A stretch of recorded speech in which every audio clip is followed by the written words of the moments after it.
ایک دفعہ سوچو کہ روزانہ آپ کے بینک میں $86,400 آتے ہوں اور یاد پر ہو کہ آپ نے انہیں کیسے اور کہاں استعمال کرنا ہے، اور آپ کو یہ بھی بتا دیا جائے کہ اگر آپ نے رات تک یہ پیسے استعمال نہ کیے تو یہ سارے پیسے آپ کے بینک سے نکلوا لیے جائیں گے، آپ کیا کریں گے؟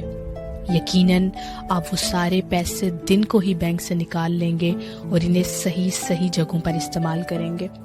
بالکل اسی طرح زندگی اور آپ کی زندگی میں آنے والا ہر دن آپ کو 86,400 سیکنڈز دیتا ہے، اور یہ آپ پر ہے کہ چاہے تو سارے سیکنڈ ضائع کر دیں، چاہے تو سارے سیکنڈز کا غلط استعمال کریں، اور چاہے تو انہی سیکنڈ کو دماغ سے سوچتے ہوئے صحیح استعمال کریں۔ آپ کو ایک دن جو آپ کی زندگی میں آتا ہے دوبارہ نہیں ملے گا۔ مرتے وقت آپ نہ کسی سے کوئی سیکنڈ لے سکتے ہیں اور نہ کسی کو اپنے سیکنڈز دے سکتے ہیں۔ آپ کی زندگی کے سیکنڈز متعین ہیں۔ یہ آپ پر ہے کہ آپ کس طرح اپنے سیکنڈز کو ڈسپلن سے استعمال کرتے ہوئے یا تو کامیابی کی حدوں کو چھو لیں یا پھر انہیں ویسے ہی چھوڑ کر اپنے متعین وقت پر اس دنیا سے چلے جائیں۔ Time is money, use it wisely.